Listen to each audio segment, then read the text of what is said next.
තෙරුවන් සරණයි පින්වත් ඔබ හැම දිනාටම. නොවනති සමස්ත මානවයා වෙනුවෙන්ම වූ තථාගත බුදුදහම සුපින්වත් ඔබෙන් දෙසමනට සමීප කරවන බෞද්ධ රූපවාහිනී නාලිකාව බේපේදී sannivedanaya කරන බුදුමග සදහම් දේශනාව මේ ආකාරයෙන් ආරම්භ කරන්නටයි සූදානම් වෙන්නේ. පින්වත්නි, මේ උතුම් දේශනාව වෙනුවෙන් වැඩම කොට පදාළ පූජනීය පළුකස්තරේ සද්ධාතිස්ස පින්වත් ස්වාමින් වහන්සේ අපේ ඉතාමත්ම ගෞරවයෙන් සාතුනතින් පිළිගනිමු. අවසරයි අපේ හාමුදුරුවනේ. සාදු සාදු සාදු. පින්වත්නි, අද දේශනාව වෙනුවෙන් දායකත්වය ලබා දී කටයුතු කරනවා කොස්ගම සුමේධ විද්‍යාල මාවතේ පදිංචි ආර්.පී. චන්ද්‍රසිරි මහතා සහ රේණුකා පෙරේරා මහත්මිය ප්‍රධාන කොට ඒ පින්වත් පිරිස. එහෙමනම් අපි හැමදෙනාම සදහසිතින් tempatව ධර්ම ශ්‍රවණයේ වෙනුවෙන් සූදානම්ව මෙතෙන් පටන් මේ තුම් දේශනාව පවත්වන්නට පින්වත් ස්වාමින් වහන්සේට ආරාධනා කරමු. අවසරයි අපේ හාමුදුරුවනේ. සාදු සාදු සාදු.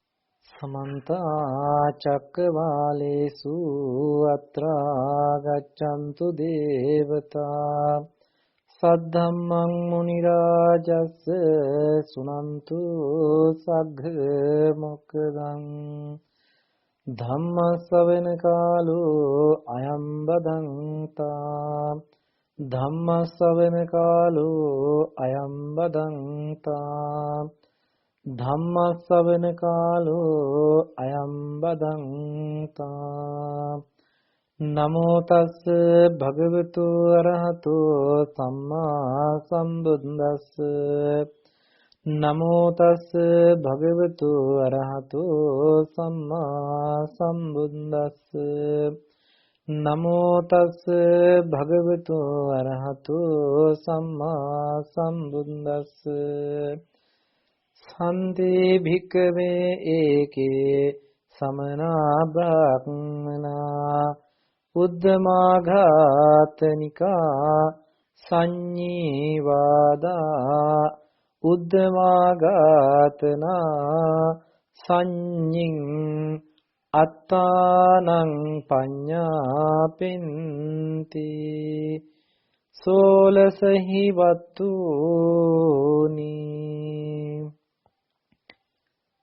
සදා වන්දනීය පූජනීය මහා සංඝරත්නයන් අවසරයි.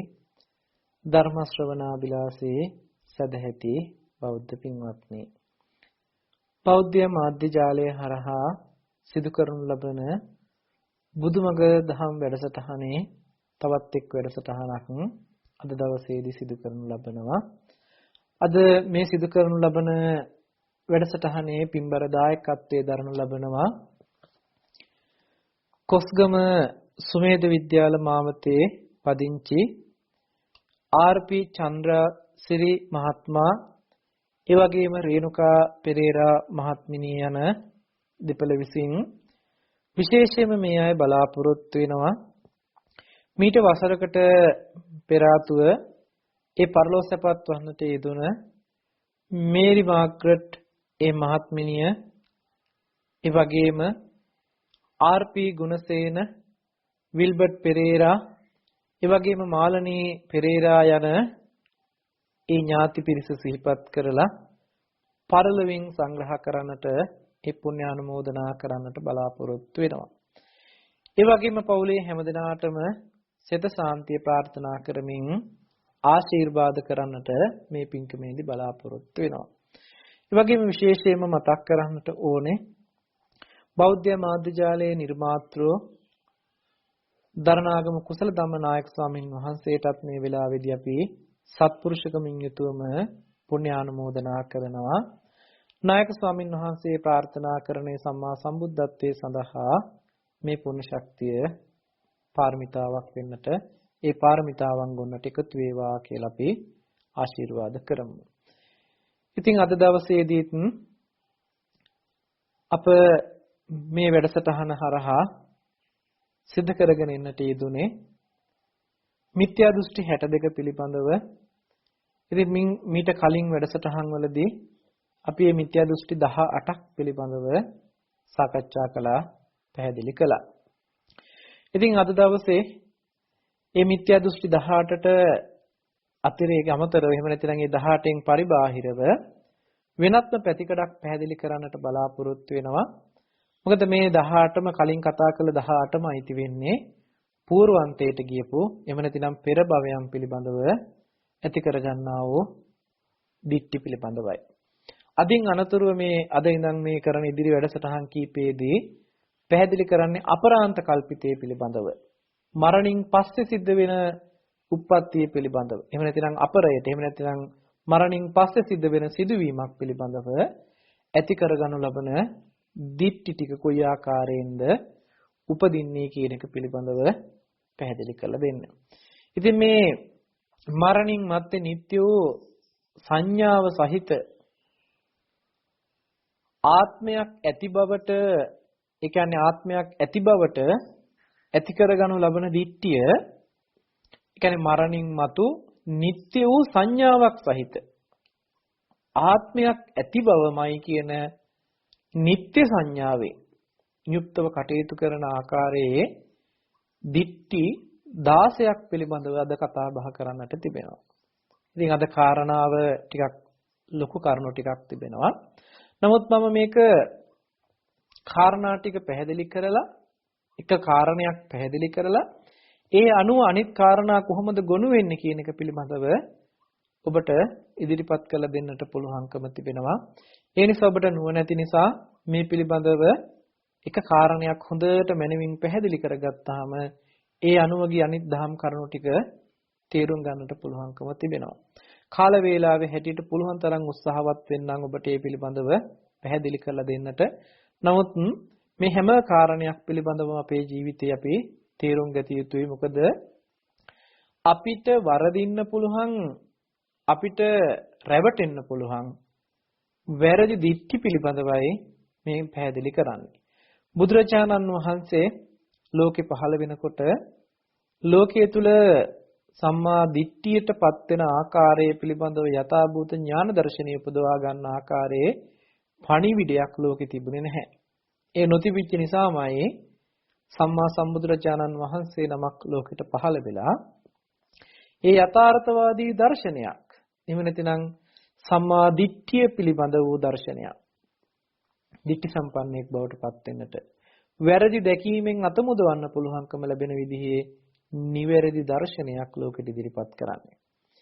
ඒ දර්ශනයට අනුව තමයි මේ සියලුම කාරණා ටික මිත්‍යා දෘෂ්ටි හැටියට වැටෙන්නේ. මිත්‍යා දෘෂ්ටියේ ඉන්න කිසිම කෙනෙක් Taman ඉන්නේ මිත්‍යා දෘෂ්ටියේ කියලා තේරෙන්නේ නැතිකමයි මේ මිත්‍යා දෘෂ්ටියේ තියෙන භයානකකම. Taman ඉන්නේ හරි මතේමයි කියලා හිතනවා.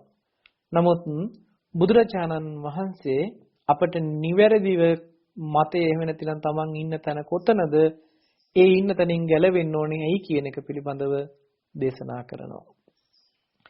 නියත මිත්‍යා දිට්ඨියටපත් වුණොත්, නියත කියලා කියන්නේ ආ නියතයි, නිත්‍ය වශයෙන් අරගෙන තිබෙනවා. නියතව මේ මිත්‍යා දිට්ඨියටපත් වුණොත් ඒ කෙනා නියත අපායගාමී කියලා පෙන්නනවා. අනිවාර්යයෙන්ම අපායට යන්න වෙනවා. නිරේටම යන්න වෙනවා කියලා පෙන්නනවා. ඒ නිසා අද මේ කතා කරන කරුණු ටික බොහෝම ඕනකමින් බොහෝම ශ්‍රාවදානව ශ්‍රවණය කරන්නට ඕනේ. මේක අපේ ජීවිතය විශාල වෙනසක් සිදු කරනවා මේ ධර්ම කරුණු ටික තේරුම් ගත්තොත්. ඒ නිසා මේ මිත්‍යා දෘෂ්ටි පිළිබඳව අපි හොඳට තේරුම් ගන්නට ඕනේ. ඊට නොවැටී ඉන්නට යම් ධර්මතා තියෙනවා අපි තේරුම් ගන්නට ඕනේ, ඒව අනුගමනය කරන්න. යම් ධර්මතා තියෙනවා අපි තේරුම් ගන්නට ඕනේ, ඒ තුල හික්මෙන්නට. යම් ධර්මතා තිබෙනවා අපි ඒව තේරුම් ගන්නට ඕනේ, එයින් මිදෙන්නට. මේ මිත්‍යා දෘෂ්ටි කියන ධර්මතා පිළිබඳව කතා කරන්නේ එයින් මිදිලා වාසය කරන්නට ඕන නිසායි. ඒ නිසාද මරණින් මත්තේ නිට්ටය වූ සංඥාව සහිත වූ රූපී වූ ආත්මයක් තියෙනවා කියන මේ දිට්ඨිය ඇති වෙන්නේ. එහෙම නැතිනම් මරණින් මත්තේ නිට්ටය වූ සංඥාව සහිත වූ ආත්මයක් තියෙනවා කියන උප්පත්තියක් තියෙනවා කියන තැනකට මේ දිට්ඨිය ඇති වෙන්නේ. එහෙම නැතිනම් මේ දිට්ඨි 16ම උපදින්නට හේතුව තමයි චුතූපපාත ඥානය පිළිබඳව. යම් කෙනෙක් බණ භාවනා ආදී කටයුතු සිදු කරලා මරණින් පස්සේ උපදීමක් පිළිබඳව දකින්න පුළුවන් අවස්ථාව තමයි චුතෝපපාත ඥානය. මරණින් මතු උප්පත්තිය සිද්ධ වෙන්නේ චුති උප්පත්ති. චුතිය කියලා කියන්නේ මෙතනින් චුත වෙන අවස්ථාව, ඊට අනුව උපදින අවස්ථාව. චුතියට අනුව උප්පත්තියක් සිද්ධ වෙන්නේ කොයි විදිහද කියන එක පිළිබඳව චුතෝපපාත ඥාණයෙන් දකිනවා මරණින් පස්සේ කොහෙද උපදින්නේ කියලා. මේ මරණින් පස්සේ උපදින සිද්ධිය තුළ මේ කෙනාට විවිධ විදිහේ දිට්ඨි උපදවා ගන්නට පුළුවන්කම තිබෙනවා. මේ ජීවිතයේ කටයුතු කරන මේ පුද්ගලයා චුතෝපපාත ඥාණයෙන් මෙරිලා ගිහිල්ලා උපදිනවා කියලා දකිනකොට ඒ ඉපදුනේ මේ පැත්තේ හිටපු කෙනාමයි එහා පැත්තට ගියේ කියලා දකිනවා. ආත්මී හැඟීමකින් නිත්‍ය සංඥාවකින් දකිනවා. මේ කෙනාමයි මෙරිලා ගිහිල්ලා එහා පැත්තට ඉපදෙන්නේ කියලා බලනවා. ඉතින් මේ දිට්ඨිය එහෙම නැතිනම් මේ කාරණේ මුල් කරගෙනයි ඒ හිතන විදිහේ වෙනස්කම් ටික අනුව කෙනා දකින දැක්මවල වල වෙනස්කම් අනුව තමයි මේ දිට්ඨි 16ක් උපදින්නට හේතු වෙන්නේ. අද දවසේදී මේ කාරණාවේදී දිට්ඨි 16ක් කතා කරනවා. ඒ නිසා පළවෙනිම කාරණය තමයි මරණින් මත්තේ නিত্য වූ සංඥාව සහිත වූ රූපී වූ ආත්මයක් තියෙනවා. රූපී වූ ආත්මය කියලා කියන්නේ ආත්මය දැන් රූපයක් විදිහට පෙනී හිටිනවා කියන මට්ටමේ ඇතිවන ස්වභාවය. ඊළඟ දෙවෙනි කාරණේ හැටියට පැහැදිලි කරනවා මරණින් මත්තේ නিত্য සංඥාව සහිත වූ අරූපී ආත්මයක් ඇති බවට. අරූපී කියලා කියන්නේ එතනදී ආත්මේ රූපවත් වෙලා නැහැ. අපි නිකන් උදාහරණයකට ගත්තොත් මරණින් පස්සේ ගිහිල්ලා උපදිනවා අරූපාවචර බ්‍රහ්ම ලෝකේ කියලා ඍජුවම ගත්තොත් එතනදී රූපයක් ආත්මී බවට පත් වෙන්නේ නැහැ, නාම ධර්ම ටිකයි ආත්මී බවට පත් වෙන්නේ. ඒ වගේ. එහෙම නැතිනම් මරණින් පස්සේ ගිහිල්ලා උපදිනකොට සියුම් කයක් ඇතුව උපදිනවා. හැබැයි කය ආත්ම වශයෙන් නෙමෙයි පවතින්නේ, නාම ධර්ම ටික ආත්ම වශයෙන් තියෙනවා කියන දිට්ඨිය උපදිනවා. මේ විදිහට අරූපී වූ ආත්මී බවක් තියෙනවා කියන තැනකින්.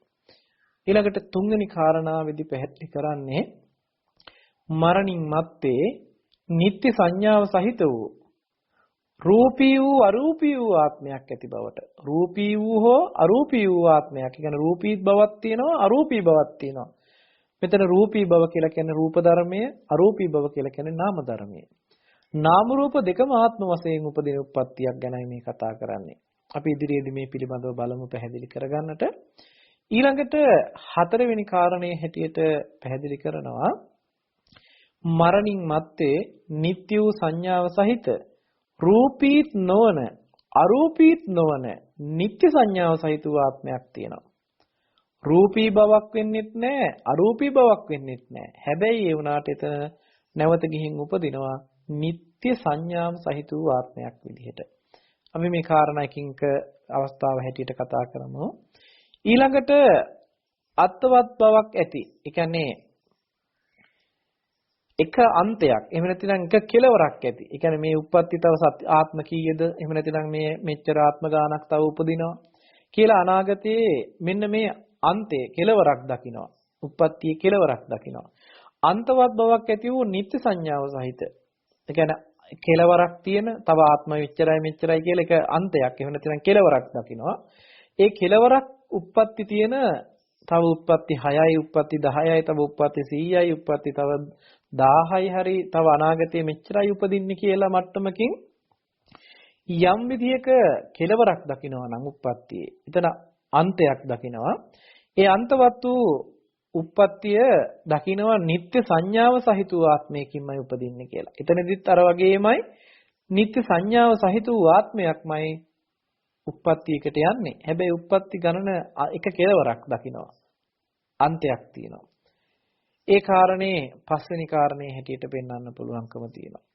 හයවෙනි කාරණේ හැටියට පෙන්වන්න පුළුවන්කම තියෙනවා අනන්තවත්. ඒ කියන්නේ කෙලවරක් පෙන්වන්න බෑ. අනන්තයක් දුරට කොච්චරද කියලා කෙලවරක් පෙන්වන්න බෑ. එච්චර අනන්තයකට යනවා මේ උප්පත්ති ටික. ඒ අනාගතයේ උපදින එක කෙලවරයි කොච්චරද කියලා මෙච්චරයි කියලා කෙලවර කරන්න බෑ. එච්චර අනන්තයකට දිව යනවා මේ උප්පත්තිය. ඒ උප්පත්තියත් හැබැයි සංඥාව නිත්‍ය බවකට ඕ ඒ කියන්නේ නිත්‍ය සංඥාවක් සහිත වූ ආත්මයක් ඇති බවටයි දිට්ඨිය උපදින්නේ.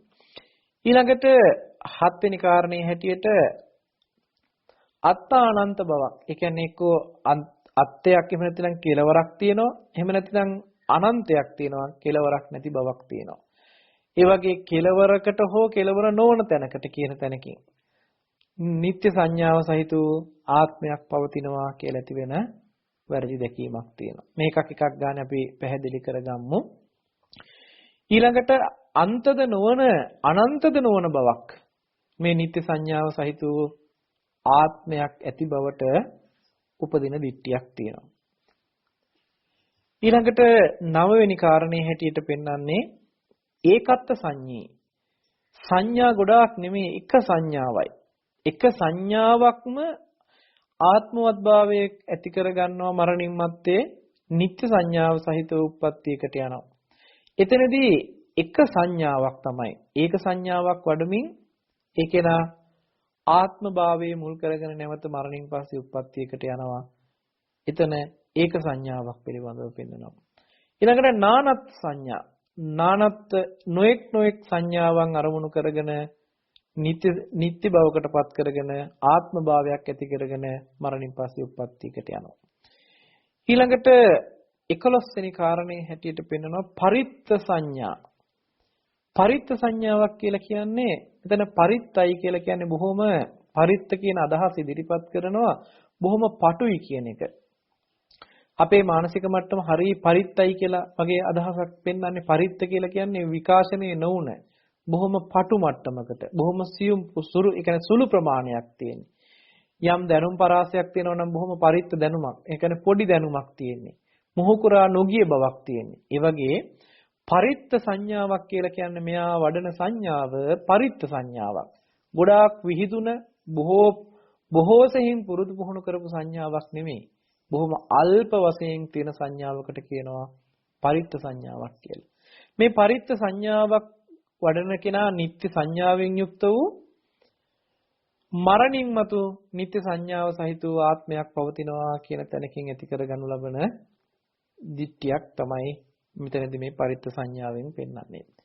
ඊළඟට අපමාන සංඥාවක් කියලා කියන්නේ ප්‍රමාණයක් කරන්න බැරි තරම් විහිදිලා යන මට්ටමට අර පරිත්ත මට්ටමේ විරුද්ධ අර්ථය මෙයාට විහිදිලා යන පරාසය විශාල පරාසයකට දකින්න පුළුවන් වූ සිද්ධියක් තමයි සංඥාව තියෙන්නේ. ඒ සංඥාව තුළ නිත්‍ය සංඥාවෙන් යුක්තව මරණින් පස්සේ ආත්මීය හැඟීමෙන් යුක්තව ආත්මයක් තියෙනවා කියන හැඟීමෙන් යුක්තව කටයුතු කරනවා. ඊළඟට ඒකාන්ත සුඛී වූ ඒ කියන්නේ ඒකාන්තයෙන්ම සැපගෙන දෙන්නා වූ ආත්මයක්මයි මරණින් පස්සේ ඇති වෙන්නේ. ඒ නිත්‍ය සංඥාවෙන් යුක්ත වූ ආත්මයක් විදිහට දකින්න දැක්මක් තියෙනවා. ඊළඟ කාරණාව ඒකාන්තයෙන්ම දුක් වූ ජීවිතයක් හම්බ වෙන්නේ. හැබැයි මරණින් පස්සේ නිත්‍ය සංඥාව සහිත ආත්මයක්මයි පවතින්නේ කියන දැක්ම තියෙනවා. ඊළඟට සුඛ දුක්ඛී වූ ඒ කියන්නේ සැපත් තියෙනවා දුකත් තියෙනවා මේ දෙකම අයිති වෙන ජීවිතයක් බවට පත් වෙනවා. ඒද ආත්මී නිත්‍ය වූ සංඥාවෙන් යුක්ත වූ ආත්මයක්මයි පවතින්නේ කියන දැක්ම උපදිනවා.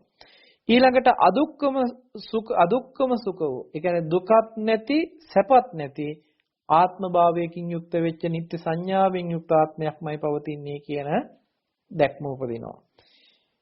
මේ විදිහට මේ කාරණා 16 පැහැදිලි කරගන්න පුළුවන්කම තියෙනවා. අපි මේ එකක් ගන්න නැවත ඔබට තේරෙන මට්ටමින් පැහැදිලි කළ දෙන්නට මා උත්සාහවත් වෙනවා. මෙතනදී මේ කියන අර්ථය මුලින්ම පැහැදිලි කරගන්නට ඕනේ. මෙතනින් මේ කියන දැක්ම තියෙන්නේ වැරදි දැක්ම තියෙන්නේ නිත්‍ය සංඥාවක් සහිත. ඒ කියන්නේ සංඥාව නිත්‍ය බවකින් තියෙනවා. සහිත වුණ මරණින් මතු උප්පත්තිය ආත්ම භාවයක් පවතිනවා කියන හැඟීම. නිත්‍ය සංඥාවක් සහිත වූ ආත්ම භාවයක්මයි මරණින් පස්සේ ඇති වෙන්නේ කියන සිද්ධිය තමයි මෙතනදී කියන මේ දිට්ඨියට පැහැදිලි කරන සිද්ධියක් වෙන්නේ. එහෙම නැතිනම් දිට්ඨියක් විදිහට පැහැදිලි කරන්නේ. ඒක තමයි ආකාර 16කට බෙදන්නේ මේ දිට්ඨිය. එහෙම නැතිනම් මේ වැරදි දැකීමට ආකාර 16කින් සිද්ධ වෙනවා. එකම කාරණේ සිද්ධ වෙන ආකාර 16ක් මේ පැහැදිලි කරන්නේ. ඒ ආකාරය අනුව දිට්ඨි 16ක් කියලා මේ කාරණේ නම් කරනවා. අපි ගමු උදාහරණයකට අපිට මේ වෙලාවේදී මරණාසන්න වෙලාවක් කියලා හිතමු. මේ මරණාසන්න මොහොතේ පහළ වෙන සංඥාවක් මොනවා හරි සංඥාවක් තියෙනවා නම් ඒ සංඥාව නිත්‍ය වශයෙන් අපිට සිහි කරගෙන ඒ සංඥාවට අනුරූපව එහා පැත්තේ ජීවිතයක් අපිට උප්පත්තිය ලැබෙනවා. එතකොට ඒ සංඥාව නිත්‍ය සංඥාවක් බවට පත් වෙලා තියෙනවා. ඒ නිත්‍ය සංඥාව තුළ තමයි ආත්මී හැඟීම පහළ වෙන්නේ. ආත්ම සත්වයක් පුද්ගලයෙක් ඉන්නවා කියන ආත්මී හැඟීම තුළ කටයුතු කරනවා ඊළඟ ජීවිතේ අපි නිත්‍ය සංඥාවකින් යුක්ත වූ ආත්මයක්මයි තියෙන්නේ කියන දැකීම ඇති වෙනවා. මෙහෙම ඇති වෙන්න හේතු වෙන්නේ මම අර මුලින් මතක් කළ පරිදි අපි බණ භාවනා කරලා චුතෝපපාත ඥානය උපදව ගන්නවා නම් මරණින් පස්සේ ගිහිල්ලා උපදින්නේ කොහොමද කියන එක පිළිබඳව ඇති කරගනු ලබන දැක්මක් තියෙනවා නම් එහෙම නැත්නම් එහෙම දකිනවා නම් භාවනාවෙන් මෙතනදී චුත වෙනකොට උපදින සංඥාවමයි ප්‍රතිසන්දියේදී ඒ සංඥාව අල්ලගෙනමයි උපදින්නේ. මොකද චුතියෙන්ම දෙන අරමුණ තමයි නිමිත්ත තමයි ප්‍රතිසන්දියකට හේතු වෙන්නේ. එතනදී ප්‍රතිසන්දිය පැත්තෙන් දකිනකොටත් මේ පැත්තේ චුතිය පැත්තෙන් දකිනකොටත් මේ එකම සංඥාවමයි කියලා හිතෙනවා. චුතියේදී ඇතිවෙච්ච සංඥාවට අනුරූප වෙච්ච සංඥාවක්මයි ප්‍රතිසන්දිය නිර්මාණය වෙන්නේ. නමුත් මේ දෙක සමාන නිසා චුතියේදී ඇතිවෙච්ච සංඥාවමයි ප්‍රතිසන්දියේදීත් ඇති වෙන්නේ කියලා දැක්කාම මේ කෙනාට සංඥාව නිත්‍ය සංඥාවක් විදිහට හම්බ වෙනවා. ඒ නිත්‍ය සංඥාවක් පවතින තැනක සත්පුද්ගල ආත්මීය වශයෙන් මමමයි උපදින්නේ. ඒ කියන්නේ මගේ උප්පත්තියක්. එහෙම නැත්නම් තව කෙනෙකුගේ උප්පත්තියක් කියලා කෙනෙකුගේ හිතක් දකිනවා නම් ඒ කෙනාගේ උප්පත්තිය විදිහටම තමන්ගේ හිතම දකිනවා නම් තමන්ගේම උප්පත්තිය විදිහට කියලා මේ උප්පත්තිය ආත්ම වශයෙන් අරගෙන කටයුතු කරනවා. එතකොට මරණින් මත්තේ සිද්ධ වෙන මේ උප්පත්තිය නිත්‍ය සංඥාවක් සහිත වූ ආත්මී වූ බවකින්මයි කටයුතු කරන්නේ. ඔන්න ඔය අර්ථය තියාගෙන ඔන්න ඔය අර්ථය ඇතුව මේ කාරණා 16 ගවේෂණය කළ යුතු වෙනවා. එතකොට ඒ උප්පත්තිය පැත්තෙන් දකිනවා නම් රූපයක් තියෙනවා. ඒ කියන්නේ මේ කයක් මේ අපි මේ වගේ තියෙන කයකින් යුක්ත වෙච්ච හෝ රූපී මට්ටමක් දකිනවා නම් ඒ රූපී මට්ටමින් යුක්ත වූ ආත්මයක්මයි තියෙන්නේ කියලා දකින අවස්ථාවක් තමයි පළවෙනි දිට්ඨිය. ඊළඟට අරූපී බවක් මරණින් පස්සේ ගිහිල්ලා උපදින තැනේදී රූපී බවක් පේන්නේ නැහැ. අරූපී මට්ටමක් පේන්නේ. එහෙම නැත්නම් නාම ධර්ම ටික විතරයි මෙයාට ප්‍රකට වෙන්නේ. සංඥාව නිට්ටය වුණ ඒ නිට්ටය සංඥාවෙන් යුක්ත වූ නාම ධර්ම ටික ආත්මීය හැඟීමෙන් යුක්තව කටයුතු කරනවා නම් මෙතනදී බොහෝ දුරට ගන්න තියෙන අදහස තමයි අරූපාවචර බ්‍රහ්ම ලෝකෙ මට්ටමේ යම් කෙනෙක් උපදිනවා නම් ඒ අරූපාවචර බ්‍රහ්ම ලෝක මට්ටමේදී තියෙන්නේ නිත්‍ය සංඥාව සහිත ආත්මයක්. හැබැයි රූපීවත් වෙලා නෙමේ අරූපීවත් වෙලා තියෙන්නේ. ආත්මය අරූපවත් වෙලා තියෙන්නේ වෙලාවේ. ඒ වෙලාවේ නාම ධර්ම ටික තමයි හම්බ වෙන්නේ. ඒ අරූපාවචර බ්‍රහ්ම ලෝකයේ උපදින සත්වයාට මේ කයක් නැහැ, රූපයක් නැහැ. නාම ධර්ම ටික විතරයි පවතින්නේ. ඒ නාම ධර්ම ටිකම ආත්ම වශයෙන් අරගෙනයි කටයුතු කරන්නේ. ඒ නාම ධර්ම ටිකම එක්කෙනාට සත්පුද්ගල ආත්ම වශයෙන් ආත්මී හැඟීමකින් යුක්තව කටයුතු කරන්න පුළුවන්කම ලැබිලා තියෙනවා. ඔය දෙවෙනි දිට්ඨිය. ඊළඟට තුන්වෙනි කාරණේ හැටියට රූපී වූ අරූපී වූ ආත්මයක් ඇති බව. රූපී වූ අරූපී වූ එක්ක විතක රූපී බවක් හම්බ වෙනවා ප්‍රකට වෙනවා. අනිත් වෙලාවට නාම ධර්ම ටික ප්‍රකට වෙනවා. රූප ධර්මයන් සහ නාම ධර්මයන් ඒ අවස්ථාවට ප්‍රකට වෙනකොට ඒ තුල මරණින් මතු නිත්‍ය සංඥාව සහිත ආත්මයක් තියෙනවා කියන දැක්මක් ඇති වෙනවා. මේක උදාහරණයකට ගත්තොත් රූපේ පැත්තෙන් සිහි කරනකොට හොඳට රූපයක් දකින්න පුළුවන්කම තිබෙනවා. නාමයේ ධර්මයේ පැත්තෙන් සිහි කරනකොට හොඳට නාම ධර්මයේ පැත්තක් දකින්න පුළුවන්කම තියෙනවා.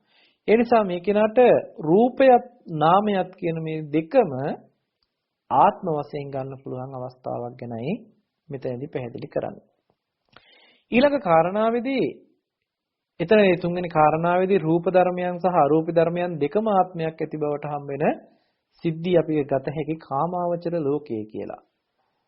අතන රූපී ධර්මයන් පිළිබඳව කතා කරන සිදුවීම රූපාවචර ලෝකයේ හැටියටත් අරූපී ධර්මයන් පිළිබඳව කතා කරපු දෙවෙනි දිට්ඨිය අරූපාවචර ලෝකයේ පිළිබඳවත්. ඊළඟට රූපී වූ අරූපී වූ ආත්මයක් ඇති බව කියන කාරණාවෙන් නිත්‍ය සංඥාව සහිත වූ ආත්මයක් ඇති බවට කියන තුන්වෙනි කාරණාවෙන් පෙන්වන්න පුළුවන් කාම ලෝකයේ පිළිබඳව. කාම ලෝකයේ රූපී සහ අරූපී කියන දෙකම ආත්ම වශයෙන් ගන්නවා. ඒ නිසා රූප ධර්මයන් සහ නාම ධර්මයන් දෙකම ආත්ම වශයෙන් සලකන නිත්‍ය සංඥාවෙන් යුක්ත ආත්මයක් විදිහට සලකන අවස්ථාව තමයි කාමාවචර මට්ටමේ සිද්ධිය. ඊළඟට හතරවෙනි කාරණාවේදී පෙන්වන්නේ රූපී නෝ අරූපී නෝ නිත්‍ය සංඥාව සහිත ආත්මයක් පවතිනවා කියන තැනකින්. මෙතනදී රූපී වෙන්නෙත් නැහැ අරූපී වෙන්නෙත් නැහැ. ඒ කියන්නේ රූප ධර්මයක්වත් නැති නාම ධර්මයකුත් නැති අවස්ථාවක්.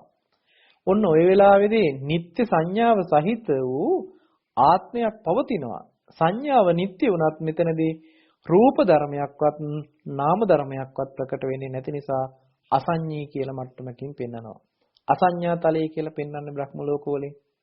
ඒ අසඤ්ඤා තලයේදීද එතන ඒ අසඤ්ඤී බව සංඥාවක් කියලා හඳුනන්නේ නැහැ. අසඤ්ඤයක් එහෙම නැතිනම් සංඥාවක් නැහැ කියලා හිතාගෙන ඉන්න මට්ටමද සංඥාවක් කියලා හඳුනන්නේ නැහැ.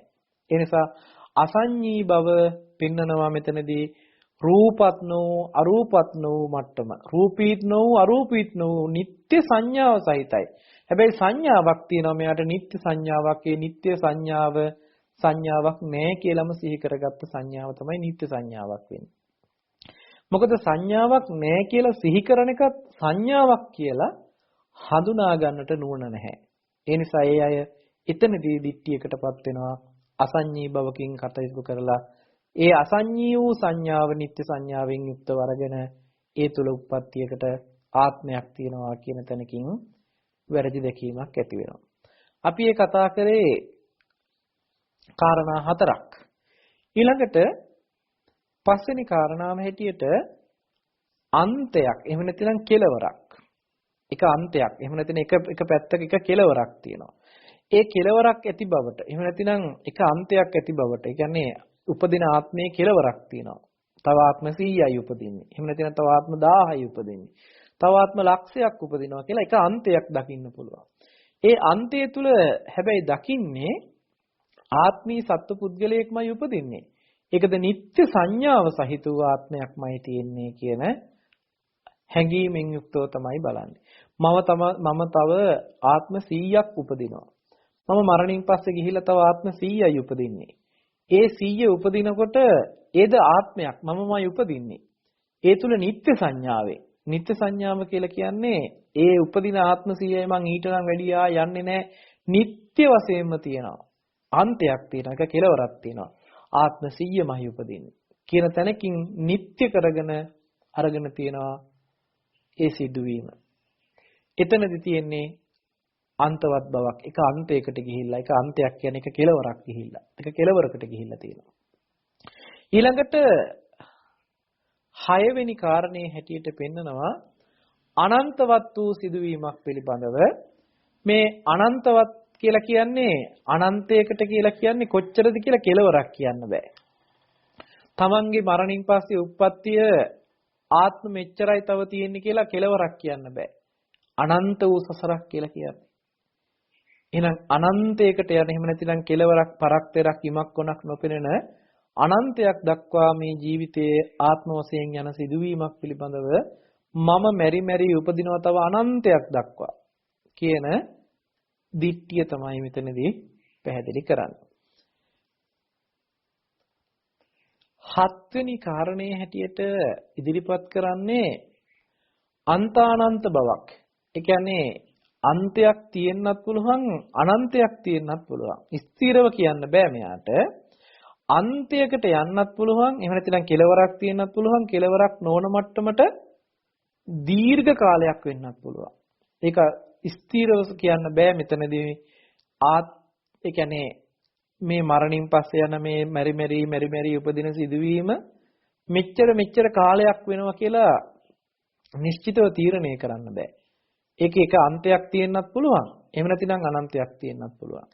ඒ නමුත් ඒ උපදීම පිළිබඳව නিত্য සංඥාව සහිතවම සංඥාව නিত্য වෙලාමයි ආත්මී හැඟීමෙන් යුක්තව උප්පත්තියක් තියෙනවා. ඊළඟට අන්තද නොවන අනන්තද නොවන. ඒ කියන්නේ අන්තයකුත් වෙන්නේ නැති අනන්තයකුත් වෙන්නේ නැති. ඒ කියන්නේ අන්තයටත් අයිති නැති අනන්තයටකටත් අයිති නැති උප්පත්තියක් පිළිබඳව මෙතනදී නিত্য සංඥාව සහිත උප්පත්තියක් පිළිබඳව කතා කරනවා. ඒ 8 වෙනි කාරණේ. ඊළඟට 9 වෙනි කාරණේදී පෙන්නනවා ඒකාන්ත සංඤී. මෙතනදී මේ ඒකාන්ත සංඤී කියලා කියන්නේ එක අන්තයකට සංඥාවක් තියෙන්නේ. එක සංඥාවක්. උතනදී අපි උදාහරණයකට ගත්තොත් අපි හිතමු කසින භාවනා කරන කෙනෙකුට පඨවි කසිනිය වෙන්න පුළුවන්, ආපෝ කසිනිය වෙන්න පුළුවන්, තේජෝ කසිනිය, වායෝ කසින ආදී මේ කසින මණ්ඩල වලින් එහෙම නැතිනම් කසිනයන් නිමිති හදාගෙන මේ දස කසිනියක් තිබෙනවා. නීල පීත ලෝහිත ඕදාත ආදී මේ විදිහට වර්ණයන් පිළිබඳවත් පඨවි ආපෝ තේජෝ වායෝ කියලා මේ විදිහට සතර මහා ධාතු පිළිබඳවත් යම් ආකාරයකින් කසින නිමිත්තක් සකස් කරගත්තොත් මේ ගන්නා වූ සංඥාව නিত্য සංඥාවක් බවට පත් වෙනවා. ඒ විතරක් නෙමෙයි ඒකත්ව සංඥාවක් බවටත් පත් වෙනවා. ඒ කියන්නේ එකම එක සංඥාවයි මේ කෙනාට තියෙන්නේ. මේ ඒකත්ව සංඥාවකින් යුක්තව නিত্য සංඥාවක් සහිත වූ ආත්මයක උපදිනවා. එහෙම කෙනා බ්‍රහ්ම ලෝකෙ ගිහිල්ලා උපදිනවා. ඒ උපදින බ්‍රහ්ම ලෝකෙත් ඒ කෙනාට ඒක සංජීවයි ඉන්නේ. එක සංඥාවකින්මයි ඒ කෙනාගේ ජීවිතේ දීර්ඝව පවතින්නේ. අරූපාවචර මට්ටමේ ඇති වෙන්නේ සංඥා මට්ටමකින්. ඒ සංඥාව නিত্য සංඥාවක් විදිහට තියෙනවා ඒකත්ව සංඥාවක් විදිහට. එකම සංඥාව කල්ප ගණන් දුරට මේ හිතේ පවතිනවා. ඒක ආත්මීය වශයෙන් ගත්තාම නিত্য සංඥාව සහිත වූ ආත්මයක් විදිහට ඒකත්ව සංඥා මට්ටමකින් ගත්තාමත් ඇති වෙන දිට්ඨිය තමයි මේ ඒකත්ව සංඥා මට්ටමින් පැහැදිලි කරන්නේ. ඊළඟට නානත්ත් සංඥා කියලා පෙන්නනවා 10 වෙනි කාරණේ. නානත්ත් සංඥා කියලා පෙන්වන්නේ නොඑක් සංඥාවන් තියෙනවා. එකම සංඥාව නෙමෙයි එක එක සංඥාවන් ඇති කරගන්නවා. නොඑක් ආකාරයේ සංඥාවල් උපදවගෙන ඒ සංඥාවල් නිත්‍ය වශයෙන් අරගෙන ආත්මී වශයෙන් අරගත්තාම නේව සංඥානා සංඥා ඇත්තෙත් නෑ නැත්තෙත් නෑ විදිහට එහෙම නැතිනම් එක එක සංඥාවල් අරගන්නවා. රූප සංඥාවල්, ශබ්ද සංඥාවල් ආදී, ගන්ධ සංඥාවල් ආදී සංඥාවල් ගන්නවා. එහෙම නැතිනම් විවිධ නිමිති අරගෙන විවිධ අරමුණු අරගෙන නොඑක් විදිහේ සංඥාවන් වලින් කටයුතු කරනවා. මේ සංඥාවල් නොඑක් සංඥාවල් නිසා තමයි නානත්ත් සංඥා කියලා පෙන්වන්නේ. නානත්ත් සංඥා වලින් යුක්තව හැබැයි ගිහින් මරණින් පස්සේ උපදින සිද්ධියේදී නিত্য සංඥාව පෙන්වන ඒ නානත්ත් සංඥාව තමයි යට නিত্য සංඥාව වෙලා තියෙන්නේ. ඒ නিত্য සංඥාව සහිත ආත්මයක්මයි පවතින්නේ කියන දිට්ඨිය තමයි මෙතනදී නානත්ත් සංඥා කියලා පෙන්වන්නේ. ඊළඟට 11 වෙනි කාරණේදී පෙන්වනවා පරිත්ත සංඥාවත් 12 වෙනි කාරණාවේදී පෙන්වනවා අපමාන සංඥාවත්. මෙතනදී පරිත්ත සංඥාව සහ අපමාන සංඥාව කියලා ගත්තාම පරිත්ත සංඥාව බොහොම පටු එහෙම නැතිනම් බොහොම පොඩි ප්‍රමාණයකට. ඕකෙදි කසින පිළිබඳව මතක් කළොත් කසින මණ්ඩලයේ උග්ඝා නිමිත්ත අරගෙන කසින මණ්ඩලයේ තුල එයා හදා ගන්නා වූ නිමිත්ත සංඥාව බොහොම පොඩි ප්‍රමාණයකට. අපි හිතමුක භාවනා කරන යෝගීවරු දන්නවා, භාවනාව පිළිබඳව දැනුම් ඇති අය දන්නවා. එයාට කසින මණ්ඩලය නිර්මාණය කරගෙන හිතින් ඒක පරිකර්ම කරමින් ඒ කසිනේ තුල නැවත පිහිටා ඉන්නට පුළුවන්කම තිබෙනවා. එතකොට එයාට බොහොම පොඩිම මට්ටමේ තමයි කසින මණ්ඩලය එළියට දාන්න පුළුවන්කම තියෙන්නේ. පටිභා නිමිත්ත විදිහට අරගෙන ඒක නැවත මුදා හරින්න පුළුවන්කම තියෙනවා. එතකොට බොහොම පොඩි ප්‍රමාණයක් තමයි පතුරවන්න පුළුවන්කම තියෙන්නේ. ඒ පතුරවන සීමාව බොහොම පුංචි සීමාවක් නිසා ඒකට කියනවා පරිත්ත සංඥාවක් කියලා. එහෙම නැතිනම් අපිට සමහර වෙලාවට සිහි කරන්න පුළුවන් අපේ මේ ගෙදර ඉඩම පරිසරය වෙන්න පුළුවන්, ගම ගැන වෙන්න පුළුවන්. අපි දන්නේ ගමෙන් එළියේ නගරේවත් රට ලෝකයේ පිළිබඳවත් අපිට සිහි කරන්න සංඥා නැහැ. පැරණිම කාලේ ගත්තාම තාක්ෂණයේ දියුණු නැති යුගයක් ගත්තාම වටපිටාවේ තොරතුරු මුකුත් දන්නේ නැහැ. බොහෝ දුරට දන්නේ ළඟ අසල්වාසීන්ගේ තොරතුරු ටික විතරයි. මොකද මේ කෙනා සමහරලාට ගෙදරින් එළියට ගිහිල්ලාම නැහැ. සමාජයකට ගිහිල්ලා නැහැ. එහෙම නැතිනම් නගරයට ගිහිල්ලා නැහැ. ගෙදරටම වෙලා තමන්ගේ ඉඩමටම වෙලා ඒ වගා කිරීම කටයුතු ආදී කරමින් ඒ නිවස තුලම රැඳී සිටිනවා. මේ කෙනාගේ ජීවිතයේ දැනුම හරි පරිත්තයි කියලා කියනවා. මොකද ඒ කෙනාට දැනුම් පරාසය තියෙන්නේ ඒ නිවසට ඒ ගමට සීමා වෙලා. යම් කෙනෙක් මේ නිවසින් එළියට ගිහිල්ලා ගමෙන් එළියට ගිහිල්ලා නගරෙන් එළියට ගිහිල්ලා රට ලෝකයේ පිළිබඳ විශාල විදිහට දැනුම් සහිත බවකටපත් වෙනවා නම් ඒ කෙනා අප්‍රමාණයි කියලා කියනවා. අප්‍රමාණ දැනුමකින් යුක්තයි කියලා කියනවා. අර ගෙදරටම වෙලා ඉඳලා ගේ පරිසරයේ පිළිබඳව ගම පරිසරයේ පිළිබඳව විතරක් දැනුමක් තියෙනවා නම් ඒ කෙනාට පරිත්ත දැනුමක් තියෙන කියලා පෙන්වනවා. මේ විදිහට පරිත්ත සහ අපමාන කියන අර්ථ දෙක ඔබ සංසන්දනය කළ ගන්න අර්ථය පරිත්තයි කියලා කියන්නේ හැම වෙලෙම බොහොම පොඩි ප්‍රමාණයකට සීමා වෙලා තියෙනවා. අප්‍රමාණයි කියලා කියන්නේ අපමාන කියලා කියන්නේම ප්‍රමාණයක් කරන්න බැරි තරම් මෙයාගේ මට්ටම විවෘත වෙලා තියෙනවා. විකසනය වෙලා විකාශය වෙලා තියෙනවා. ඒ නිසා පරිත්ත සංඥාවක් කියලා කියන්නේ බොහොම පොඩි සංඥා. එයාට ගන්න පුළුවන්කම තියෙන්නේ බොහොම සීමිත සංඥා ටිකක් විතරයි. එයාට බැහැර ලොකු සංඥාවල් නිර්මාණය කරගන්න එහෙම නැත්නම් විවෘත කරලා සංඥාවල් වලට යන්න පුළුවන්කමක් ලැබෙන්නේ නැහැ. බොහොම පොඩි පටු සංඥා ටිකකින් තමයි එයාගේ කටයුතු ටික කරන්නේ. මේ විදිහට පරිත්ත සංඥාවක් ඇති වුණොත් එහෙම නැතිනම් කසින භාවනා කරනකොට වෙන්න පුළුවන්. ඒ කියන්නේ අරූපාවචර බ්‍රහ්ම ලෝකයේ උපදින්න, ඒ අරූපාවචර ධානය වඩනකොට වෙන්න පුළුවන්, රූපාවචර ධානය වඩනකොට වෙන්න පුළුවන්. ඒකේනා සුළුවෙන් මේ ධානය වඩනවා නම්, බොහොම සීමිත ප්‍රමාණයකින් මේ ධානය වඩනවා නම් ඒක පරිත්ත ධානයක් කියලා පෙන්වනවා. ඒ පරිත්ත මට්ටමින් ඇති කරගනු ලබන සංඥාව මරණින් මතු නිත්‍ය වූ සංඥාව සහිත උප්පත්තියකින් ආත්මී කොට සලකනවා. එතන මේ ආත්මී කොට සලකන්න හේතු වෙච්ච සංඥාව බොහොම පරිත්ත සංඥාවක්. බොහොම පුංචි සංඥාවක්. එහෙම නැත්නම් හරි පටු සංඥාවක්. ඒ 11 වෙනි අවස්ථාව හැටියට පෙන්වන කාරණේ. 12 වෙනි අවස්ථාව විදිහට පෙන්වන කාරණේදී අප්‍රමාණ සංඥා කියලා කියන්නේ යාගේ සංඥාව මරණින් පස්සේ නිත්‍ය වූ සංඥාව සහිත ආත්මී බවක්මයි දකින්නේ.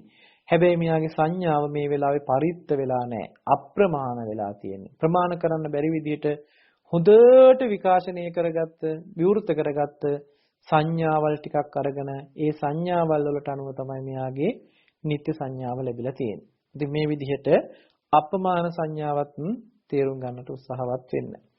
ඊළඟට ඒකාන්ත සුඛී වූ ඒකාන්තයෙන්ම සැපගෙන දෙන උප්පත්තියක් තමයි මරණින් පස්සේ තියෙන්නේ. ඒකාන්තයෙන්ම සැප ජීවිතයක් හම්බ වෙනවා. ඒකාන්තයෙන්ම සැපවත් බවකටපත් වෙනවා. හැබැයි ඒ සංඥාව නිත්‍ය සංඥාව බවටපත් වෙලා මරණින් පස්සේ උප්පත්තිය තුළ නිත්‍ය සංඥාව සහිත ආත්මයක්මයි පවතින්නේ කියන වැරදි දැකීම ඇති වෙනවා. මරණින් පස්සේ දිව්‍ය ලෝකෙ උපදිනවා. ඒ උපදින තැන ඒකාන්තයෙන්ම සැපවත් ජීවිතයක්. මරණින් පස්සේ බ්‍රහ්ම ලෝකෙ උපදිනවා. රූපාවචර හෝ අරූපාවචර ඒකාන්තයෙන්ම සැපගෙන දෙන ජීවිතයක්. හැබැයි ඒ සංඥාව නිත්‍ය සංඥාව කොට ඒ සංඥාව තුළ ඉඳගෙන ආත්මයක් දකින්න ආත්මේලා දකින්නවා. ඒ සංඥාව ආත්මේලා දකින්නකොට වැරදි දැකීමක් උපදිනවා.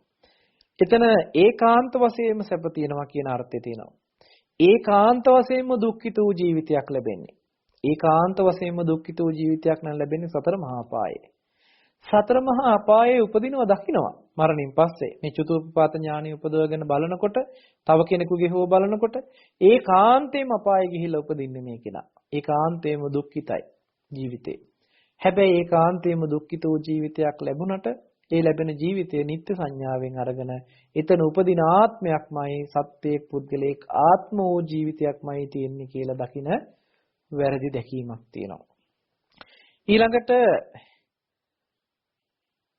සුඛ දුක්ඛ කියන්නේ ඒකාන්ත වශයෙන්ම සැප දුක් දෙකම තියෙන තැනක උපදිනවා. සැපක් තියෙනවා දුකක් තියෙනවා. හැබැයි මේක ඒකාන්තයෙන් සැපයි කියන්නෙත් නෑ ඒකාන්තයෙන් දුකයි කියන්නෙත් නෑ. සැප දුක දෙකම පවතිනවා. සැප දුක දෙකම පවතින නිත්‍ය සංඥාව සහිත වූ මරණයෙන් පස්සේ උපදින ආත්මයක් තියෙනවා නම් ඒ සැප දුක දෙකම දැනෙන තැනකට තියෙන හොඳම ජීවිතය තමයි මනුස්ස ජීවිතය කියන්නේ. මනුස්සයෙක් කියලා උපදිනවා දකින්නවා. සැපත් විඳින්න පුළුවන් දුකත් විඳින්න පුළුවන්කම දකින්නවා. හැබැයි ඒ සංඥාව නිත්‍ය සංඥාවෙන් සලකනවා. එතන මරණින් පස්සේ ගිහිල්ලා උපදින නිත්‍ය වූ සත්පුද්ගල ආත්මයක් තියෙනවා කියන දැක්මක් තියෙනවා. හැබැයි උපදින්නේ ගිහිල්ලා සැපක් තියෙන දුකක් තියෙන තැනක. අන්න ඒ විදිහට දකින්න දැක්මක් තියෙනවා. ඊළඟට 16 වෙනි අවස්ථාවේදී අදුක්කම සුඛෝ කියලා කියන්නේ සැපත් නැති දුකත් නැති. සැප බවකුත් නැති දුක් බවකුත් නැති. අසඤ්ඤී සත්‍යය පෙන්වනවා සැප දුක කියන කාරණා දෙකෙන් එකක්වත් අත්විඳින්නේ නැහැ. අසඤ්ඤී සත්‍යයන්ටත් සැපක් හෝ දුකක් හෝ නැති අවස්ථාවක්. හැබැයි නිත්‍ය සංඥාවෙන් යුක්තව ආත්මීලා සලකන නිත්‍ය සංඥාවේලා කටයුතු කරන උප්පත්තියක් දකිනවා. මෙන්න මේ විදිහට මේ මරණින් පස්සේ සිද්ධ වෙන කාරණාවේදී නිත්‍ය සංඥාව මූලික කරගෙන මරණින් පස්සේ උපදින උප්පත්තිය පිළිබඳව ආත්මීලා සලකන කටයුත්ත මේ විදිහට 16 ආකාරයකට බෙදලා පෙන්නනවා. ඉතින් මේ 16 ආකාරයකට බෙදලා පෙන්නන මේ සිදුවීම බුදුරජාණන් වහන්සේ පෙන්වන දර්ශනයකින් කොහොමද අපි මේ ටික ඉවත් කරන්නේ කියන තැනකින්. මරණින් පස්සේ උපදින්නේ කවුද කියලා අහනකොට බුදුරජාණන් වහන්සේ මේ පිළිබඳව පෙන්වන දේශනාවල් අපි අර්ථයන් විතරක් අරගමු කාල වේලාවේ හැටියට. බුදුරජාණන් වහන්සේ පෙන්වනවා මරණින් පස්සේ තමන් උපදිනවද? එහෙම නැත්නම් මරණින් පස්සේ වෙන කෙනෙක් උපදිනවද? කොහොමද කියන අර්ථය කොහොමද ගන්නෙ? මරණින් පස්සේ තමන් උපදින්නෙත් නැති වෙන කෙනෙකුත් නොවන උප්පත්තියක් පෙන්වනවා. එතනදී මේ උප්පත්තිය හොඳට තේරුම් ගන්න ඕනේ මරණින් පස්සේ ආත්මයක් උපදිනව නෙමෙයි. මේ ආත්මෙ මැරිලා ඊළඟ ආත්මෙ තවත් ආත්මයක් උපදිනවත් නෙමෙයි. මෙතනදී අර්ථය හොඳටම ගන්න ඕනේ. කර්මයක් සිද්ධ වුණාම සිද්ධ වෙච්ච කර්මයකට විපාක විදිහට තමයි ලැබෙන්නේ උප්පත්තිය. කර්මයක විපාක විදිහට හම්බ වෙන්නේ උප්පත්තිය විදිහට පෙන්වන්නේ කන්දානම් පාතුභාවෝ ආයතනානම් පටිලාභෝ. විපාක ස්කන්ධ ටිකක් විපාක ආයතන ටිකක් හම්බ වෙනවා. ඒ විපාක ස්කන්ධ ටිකක් විපාක ආයතන ටිකක් හම්බ වෙන්නේ කර්මයක විපාක විදිහට. යම් කෙනෙක් අවිද්‍යා කර්මයන්ගෙන් යුක්තව තණ්හා කරලා කටයුතු කළා නම් ඊට අනුරූප වූ උප්පත්තියක් සිද්ධ වෙනවා. ඒ උප්පත්තිය ඒ කර්ම නිමිත්තට ගති නිමිත්තට අනුවයි සිද්ධ වෙන්නේ. ඒ කර්ම නිමිත්තට හා ගති නිමිත්තට අනුව සිද්ධ වෙනකොට චුති ගති කියලා පෙන්වන්නේ ඒකයි. එතකොට ඒ උප්පත්තිය පැත්තෙන් පෙන්නලා තියෙන්නේ නැවත විපාක ස්කන්ධ ටිකක් සහ විපාක ආයතන ටිකක්. මේ විපාක ස්කන්ධ ටික විපාක ආයතන ටික කෙරෙහි නැවත තණ්හාව යොමු වුණාම තණ්හා උපාදානයේ යෙදුනහම ඇති බවට හම්බ වෙනවා. යමක් ඇති බවට හම්බ වෙනකොට තණ්හා උපාදානයේ යෙදුනහම ආශ්‍රව විදිහට ඒ ආශ්‍රවයන්ගෙන් තණ්හා උපාදාන කළාම උප්පත්තියක් ලැබෙනවා. ඒ උප්පත්තිය පුද්ගලයාගේ ඉපදීමයි. ඒ පුද්ගලයා ඉපදුනේ මේ විදිහට. මේ පැත්තෙන් එහා පැත්තට පුද්ගලයෙක් ගියේ නැහැ. මරණින් පස්සේ එහා පැත්තට ගිය පුද්ගලයෙක් නැහැ. එහෙමනම් මරණින් පස්සේ එහා පැත්තට සිද්ධ වෙච්ච සිද්ධිය තමයි කර්මයකට විපාක ටිකක් හම්බ වෙච්ච එක. හැබැයි ඒ විපාක ටික අරබයා නැවත කෙලස් ටික යොදුනහම තණ්හා උපාදාන යෙදුනහම පුද්ගල භාවයක් හට ගන්නවා. පුද්ගල භාවයක් හට ගන්නවා. ඒ හටගන්න පුද්ගල භාවයේ ස්කන්ධ ටිකම බදාගෙන ස්කන්ධ ටිකටම නැඹුරු වෙලා ඒ ආයතනයන් වලටම නැඹුරු වෙලා ඒ ස්කන්ධ ආයතන ටික පුද්ගලයෙක් විදිහට ඇසුරු කරනවා. මේක තමයි නොදන්නකමින් වෙන සිදුවීම. ඒක බුදුරජාණන් වහන්සේ පෙන්වන මේ සිද්ධිය අපිට පටිසම්භිදා මග්ගයේදී පැහැදිලි කරගන්න පුළුවන් හරි ලස්සන උපමාවක් පෙන්නනවා. ඒ උපමාව තමයි අර මලේ උපමාව.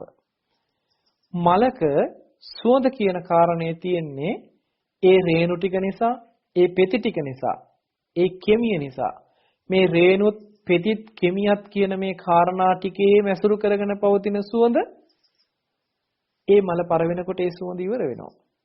හැබැයි මේ මල පර වෙලා යන්නේ බීජ ටිකක් නිර්මාණය කරලා. ඒ සකස් කරපු බීජ ටික නැවත රෝපණය කළාම ඒ බීජ රෝපණයෙන් නැවත ගහක් හැදිලා ඒ ගහේ නැවත මල් පිපෙනවා. ඒ පිපෙන මල් ටික නැවත සුවඳවත් වෙනවා. ඒ දෙවෙනි වතාවට පිපුණ මල් ටික එහෙම නැතිනම් දෙවෙනි වතාවට හැදුන ගහේ ඒ මල් ටිකේ සුවඳට පළවෙනි ගහේ පිපිච්ච මලේ සුවඳ කිසිම සම්බන්ධකමක් නැහැ. පළවෙනි ගහේ පිපුණ මලේ තිබිච්ච සුවඳ දෙවෙනි ගහේ පිපුණ මලේ සුවඳට ගියා කියලා කිව්වොත් ඒක සාධාරණ වෙන්නේ නැහැ. පළවෙනි ගහේ පිපෙනකොටම හැදිච්ච ඒ මලේ පිපෙනකොටම ඒ පිපිච්ච මලේ තිබිච්ච සුවඳ ඒ මල පර වෙනවත් එක්ක මේ සුවඳ එතනින් අතුරුදහන් වෙනවා. එතනින් ඉවර වෙනවා. දෙවෙනි ගහ හැදෙනකොට ඒ හැදිච්ච ගහ නිසා ඒ ගහේ මලක් පිපෙනකොට ඒ පිපෙන මලේ සුවඳ ඒ මලේ තියෙන පෙති ටික රේණු ටික ඒ කෙමිය මුල් කරගෙනම උපදින එක. පළවෙනි ගහේ තිබුණ මලේ සුවඳ දෙවෙනි ගහේ පිපුණ මලේ සුවඳට එකතු වුණා කියලා ඒ සුවඳමයි මේ කියලා කිව්වොත් ඒක වැරදි. ඒ නිසා පළවෙනි ගහෙන් දෙවෙනි ගහ උපද්දවලා තියෙනවා. මොකද පළවෙනි ගහේ බීජ ටික නිසා තමයි දෙවෙනි ගහක් හැදෙන්නේ. හැබැයි දෙවෙනි ගහක් හැදිලේ ගහේ මලක් හැදුනහම ඒ හැදුන මල සුවඳවත් වුණා මිසක් පළවෙනි ගහේ සුවඳ දෙවෙනි ගහේ සුවඳට ගිහිල්ලා නෑමයි. පළවෙනි ගහේ පිපුණ මලේ සුවඳ දෙවෙනි ගහේ පිපෙන මලේ සුවඳට මාරු වීමක් වෙලා නෑමයි. වෙලා තියෙන එක ක්‍රියාවලියක් තියෙනවා. පළවෙනි ගහේ පිපුණ මල ඒ සුවඳ ඒ මල පර වෙනකොටම නැති වෙලා යනවා. හැබැයි මේ මල පර වෙන්නේ බීජ ඉතුරු කරලා. ඒ ඉතුරු වෙච්ච බීජයක් එහා පැත්තේ නැවත රෝපණය වෙනකොට ඒ බීජය නිසා හටගන්න ගහේම හටගන්න මලක් නිසායි ඒ මල සුවඳවත් වෙන්නේ. ඒ මල සුවඳ වෙන්නේ දෙවෙනි ගහේ මල සුවඳ වෙන්නේ පළවෙනි ගහේ තිබිච්ච මලේ සුවඳින් නෙමෙයි.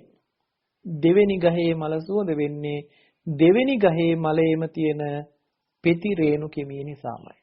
ඒ නිසා පළවෙනි අවස්ථාවේ තිබුණ සුවඳ පළවෙනි ගහේ මලේ තිබිච්ච සුවඳ දෙවෙනි ගහේ මලට කොයිම වෙලාවකවත් ඇවිල්ලා නැහැ. එහෙමනම් අද මේ ජීවිතේ මේ ස්කන්ධ ටික මේ ආයතන ටික නිසාම හටගත් තණ්හාව නිසා උපාදානයේ නිසා හටගත් මේ පුද්ගල භාවය තමයි මේ මලේ සුවඳ වගේ මේ පුද්ගල භාවයේ තියෙන ආත්මයක් කියලා සලකන්නේ. අපි ආත්මයලා හිතන්නේ කල්පනා කරන්නේ මේ ස්කන්ධ ආයතන ටික නිසාම තණ්හා උපාදාන කරලා මෙතනදී පුද්ගල භාවය හදාගත්ත නිසායි. මරණින් පස්සේ සිද්ධ වෙන්නේ මෙතන කර්ම රැස් වෙනවා. රැස් වෙන කර්මයන් වලට විපාක ස්කන්ධ ටිකක් නැවත ලැබෙනවා. මරණින් පස්සේ අපිට උප්පත්තිය කියලා කියන්නේ විපාක ස්කන්ධ ටිකක් හම්බ වෙන්නේ. විපාක ස්කන්ධ ටිකකට ආයතන ටික හම්බ වෙනවා. හම්බ වෙන මේ ස්කන්ධ ටික ආයතන ටික නැවත තණ්හා කරලා ඒ ස්කන්ධ ආයතන වලට නැවත තණ්හා උපාදානයේ ඇති වුනහම එතන නැවත සත්පුද්ගලාත්ම භාවයෙන් යුක්ත පුද්ගලයෙක් උපදිනවා. එතන හටගන්න මල නිසා ඒ මලේ තියෙන පෙතිරේණු නිසා ඒ මල සුවඳවත් වෙනවා වගේ ඊළඟ ජීවිතයේදී හටගන්න මේ ස්කන්ධ ආයතන ටික ඇසුරු කරගෙන තණ්හා උපාදානයේ යෙදුනහම පුද්ගලයා උපදිනවා. ඒ උපදින පුද්ගල භාවයේ මුල් කරගෙන ආත්මී හැඟීමකින් ඒ ස්කන්ධ ටික ඇසුරු කරනවා. මේ විදිහට විපාක කර්මයකට විපාකයක් හම්බ වෙනවා. කර්මයක් කළපුවාම විපාකයක් හම්බ වෙනවා. ඒ හම්බ වෙච්ච විපාකේ නැවත සත්පුද්ගල භාවයෙන් ඇසුරු කරපු එකක් තියෙනවා. කර්ම විපාක සසරේ යන ගමනක් බවට පත් වෙලා තියෙනවා. ඒ කර්ම විපාක ටික සත්පුද්ගල හැඟීමෙන් අපි ඇසුරු කරන්න ගියපු නිසා අපිට පුද්ගලයෙක් කියන හැඟීම ඇවිල්ලා තියෙනවා.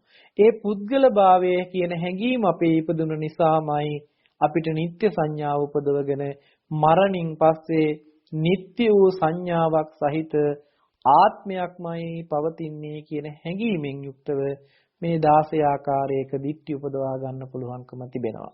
ඉතින් අද අපරන්තයේ පිළිබඳව එහෙම නැතිනම් මරණින් පස්සේ සිද්ධ වෙන කාරණාව පිළිබඳවයි පැහැදිලි කරන්නට යෙදුනේ. ඒ මරණින් පස්සේ කොහොමද ආත්මී හැඟීම මුල් කරගෙන දිට්ඨියක් උපදින්නේ කියන කාරණේ පැහැදිලි කරන්නයි අද මේ දේශනාව සිද්ධ කළේ. ඉතින් අද දවසේ කරුණු 16ක් කතා කළා දීර්ඝ කරුණු ටිකක්. ඉතින් මේක නැවත නැවත ශ්‍රවණය කරන්න, මේ පිළිබඳව හොඳට මේ පිළිබඳව නුවණ ඇතුවම ගවේෂණය කරන්න. සත්පුද්ගල භාවය හැදෙන්නේ කොහොමද කියන එක පිළිබඳව බුදුරජාණන් වහන්සේ දේශනා කළ ආකාරය පැහැදිලි කළා. ඒ නිත්‍ය සංඥාව දුරු වෙන්න නම් මේ හේතු නිසා හටගෙන හේතු නැති වෙනකොට නැති වෙනවා කියන සිද්ධිය අපි දකින්නටම ඕනේ. හේතුඵල දර්ශනයකින් පමණමයි මේ නිත්‍ය සංඥාව ලෙහන්න පුළුවන්කම තියෙන්නේ. ඉතින් ඒ නිසා අද දවසේදී මේ නිත්‍ය සංඥාව දුරු කර ගැනීම පිණිස ඔබ ධර්මයේ තුල හේතුඵල දර්ශනය, න්‍යාය දර්ශනය තමන්ගේ ජීවිතයට එකතු කරගන්න සම්මා දිට්ඨි දර්ශනයක් බවට මේ දර්ශනයපත් කරගන්න. හේතු නිසා හටගෙන හේතු නැති වෙනකොට නැති වෙනවා කියන යථාර්ථ දර්ශනයක් අපේ ජීවිතයට එකතු වෙන්නට ඕනේ. සංඥාව කියන එක කොහොමද හේතු නිසා හටගෙන කොහොමද හේතු නැති වෙනකොට නැති වෙන්නේ කියන එක මම බොහෝම කෙටියෙන් මතක් කරන්නම් කාල වේලාවේ මදිකම නිසා. ඇහැ රූප චක්කු විඥාන නිසා ඒ කියන්නේ චක්කුම් පටිච්ච රූපේ ජුප්පච්චි චක්කු විඥානං තින්නම් සංගති පස්සෝ පස්සපච්චය වේදනා වේදනා පච්චය සංඥා කියලා පෙන්නනවා. ඇහත් රූපයත් චක්කු විඥානියත් නිසා ස්පර්ශය වෙලා ස්පර්ශය නිසා වේදනාවක් ඇති වෙලා සංඥාවක් උපදිනවා. මෙන්න සංඥාව උපදින හැටි. ඇහැ රූප චක්කු විඥාන බිඳ වැටෙනකොට ස්පර්ශයේ බිඳ වැටෙනවා. ස්පර්ශයේ බිඳ වැටෙනකොට වේදනා සංඥා බිඳ වැටෙනවා. ඒ නිසා සංඥාව හැම වෙලෙම හේතු නිසා හටගත්ත දෙයක්. හේතුව නැති වෙනකොට නිරුද්ධ වෙන දෙයක්. ඇහැ රූප චක්කු විඥානයේ හේතු කරගෙන ස්පර්ශ වෙනවා. ස්පර්ශයේ හේතු කරගෙනයි සංඥාව උපදින්නේ. ස්පර්ශය නැති වෙනකොට සංඥාව නැති වෙනවා. ස්පර්ශය කියන එක ඇහැ රූප චක්කු විඥානය නිසා උපදින එකක්. ඇහැ රූප චක්කු විඥානය නැති වෙනකොට ස්පර්ශය නැති වෙනවා. මේක ඇහැ රූප චක්කු විඥානය කියලා පෙන්වුවේ එක පරයයක්. කන පිළිබඳවත්, නහය පිළිබඳවත්, දිව පිළිබඳවත්, කය පිළිබඳවත්, මනස පිළිබඳවත් ගත්තාම මේ අර්ථයන් එකින් එකට තියලා ಭಾರತයන් සපයා ගන්න අර්ථයන් විමසා ගන්න. ඉතින් එහෙමනම් අද මේ පිළිබඳවත් සිහිපත් කරමින් අදට නියමිත අපරන්ත කල්පිතේ මූලික කරගත්තා වූ මිත්‍යා දෘෂ්ටි 16 පිළිබඳව දේශනාව මෙතකින් සමාප්ත කරන්නටයි සූදානම් වෙන්නේ. ඉතින් අද දවසේදී අපි සිද්ධ කරගත්ත රැස් කරගත්තා වූ සියලුම පුණ්‍ය ශක්තිය සියලුම දෙවියන්ට අනුමෝදන් කරමු. අනුමෝදන් වේවා. දෙවියන්ගේ දිවිසුරු සම්පත් වර්ධනය කරගෙන දෙවියන්ද ප්‍රාර්ථනා කරන බෝධියකින් උතුම් වූ නිවනින් සැනසෙත්වා. ඒ පින් අනුමෝදන් වන දෙවියන්ගේ දේව ආශිර්වාදය මේ පින්වත් හැම දෙනාගේම ජීවිතවලට ආශිර්වාද කරත්වා කියන අදහස හිතේ ඇති කරගෙන සාදු කියලා පින් අනුමෝදන් කරන්න. ඒ වගේම අපවත් වී වදාළ සියලුම සංඝ පීත්‍රුන් වහන්සේලා මේ වෙලාවේදී සිහිපත් කරනවා. සත්පුරුෂකමින් යුතුවම සිහිපත් කරන්නට ඕනේ. බෞද්ධ මාධ්‍යාලයේ නිර්මාතෘ අපවත් වී වදාළ දරණාගම කුසල ධම්මනායක ස්වාමින් වහන්සේ. ඉතින් උන්වහන්සේ ප්‍රාර්ථනා කරන උතුම් සම්මා සම්බුද්ධත්වයට පත් වෙන්නට මේ පුණ්‍ය ශක්තිය උන්වහන්සේටත් අපි අනුමෝදන් කරනවා. අනුමෝදන් වේවා. ඒ වගේම අද ධර්ම දේශනාවේ දායකත්වයේ දරනු ලබනවා කොස්ගම සුමේද විද්‍යාලයේ මාවතේ පදිංචි ආර්.පී. චන්ද්‍රසිරි මහත්මයා, ඒ වගේම රේණුකා පෙරේරා මහත්මිනී කියන මේ දෙපළ විසින් ඒ අය බලාපොරොත්තු වෙනවා විශේෂයෙන්ම මීට වසරකට ඉහතදී ඒ පරලෝසපත් වන්නට යෙදුන මේරි මාග්‍රට් මහත්මිනිය, ඒ වගේම ආර්.පී. ගුණසේන, ඒ වගේම විල්බර්ට් පෙරේරා, ඒ වගේම මාලනී පෙරේරා යන ඒ පවුලේ ඥාතීන් සිහිපත් කරනවා. ඒ ඇතුළකට ඒ පවුලට සහසම්බන්ධව මිය පරලෝකීය પરම්පරාගත සංසාරගත ඒ සියලුම ඥාති වර්ගයාද සිහිපත් කරගන්නට, ඒ වගේම පොදුවේ මේ දිනවල රටවාසීව ලෝකවාසීව මිය පරලව යන මේ කොවිඩ් වසංගතය නිසා මිය පරලව යන ඒ සියලු දෙනාත් අපි සිහිපත් කරනවා. පොදුවේ ඔබ අප හැම දෙනෙක්ම නමින් මිය පරලව ගියා වූ සියලුම ඥාතීන්ටත් මේ පින් අපි අනුමෝදන් කරමු. අනුමෝදන් වේවා. දුකක නම් එයින් අත මිදලා සැපවත් වේවා. සැපක නම් ඒ සැප තව වඩා වර්ධනය කරගනිත්වා. ඒ අයද ප්‍රාර්ථනා කරන බෝධියකින් උතුම් වූ නිවනින් සැනසෙත්වා කියලා සාදු කියලා පින් අනුමෝදන් කරන්නට. තුනුරුවන්ගේ අනන්ත ගුණ බලයෙන් දෙවියන්ගේ දේව රැකවරණයෙන් සිද්ධ කරගන්නට යෙදුන අති උදාර පුණ්‍ය ශක්තියේ කුසල ශක්තියේ බලයෙන් සත්පුරුෂකමින් යුතුවම සිහිපත් කරන්නට ඕනේ. අපට මේ මග යන්නට, මේ ධර්මයේ මේ විදිහට පැහැදිලි කරන්නට, ඒ මග හසර ඉඩ සකස් කරලා දුන්න සත්පුරුෂයන් වහන්සේ නමක් සිටිනවා සිහිපත් කරන්නට අප ධර්මාචාර්යයන් වහන්සේ. නම කියන්නට අවසරයි. මාංකඩවල සුදස්සන ස්වාමින් වහන්සේ විශේෂයෙන්ම මතක් කරන්නට ඕනේ. උන්වහන්සේ තමයි අපිට මේ විදිහට ධර්මයේ පැහැදිලි කරලා අපිට මේ මග යන්නට තව ශක්තිමත් භාවය ලබා දුන්නේ. ඉතින් උන්වහන්සේටත්, ඒ වගේම නන්දරතන ස්වාමින් වහන්සේ, සුදස්සී ස්වාමින් වහන්සේ, ඒ වගේම කුමාර කස්සප ස්වාමින් වහන්සේ ඇතුළු මහා සංඝ රත්නය මතක් කරන්නට ඕනේ. ඒ වගේම බෞද්ධ මාධ්‍යාලයේ වර්තමානයේ කටයුතු කරන බොරලන්දේ ස්වාමින් වහන්සේ ඇතුළු සදා වන්දනීය පූජනීය මහා සංඝ රත්නයට අපි විශේෂයෙන්ම ආශිර්වාද කරනවා. ඒ වගේම අද මේ පින්කමේ දායකත්වයේ දරනු ලබන කොස්ගම සුමේද විද්‍යාල මාවතේ පදිංචි ආර්.පී. චන්ද්‍රසිරි මහත්මයාට රේණුකා පෙරේරා මහත්මිනියට ඒ පවුල් වලට සහ සම්බන්ධ සියලුම දෙනාටත් අපි විශේෂයෙන්ම ආශිර්වාද කරනවා. රටවාසී ලෝකවාසී හැම දෙනාටම කාය චිත්ත පීඩාවකින් තොර නිදුක් නිරෝගීභාවය දිගාසිරි සම්පන්නිය ලබන්නට කරන කටයුතු සාර්ථක කරගෙන ධර්මානුකූල ජීවිතයක උතුම් වූ නිවනින් සැනසෙන්නටත් මේ සිදු කළා වූ පුණ්‍ය ධර්මියෝ උතුම් පාරමිතා ධර්මයක්ම වේවා කියලා සාදු කියලා ප්‍රාර්ථනා කරන්නට හැම දිනාටම තෙරුවන් සරණින් සියලු යහපත අභිවෘද්ධිය වේවා කියලා ආශිර්වාද කරනවා.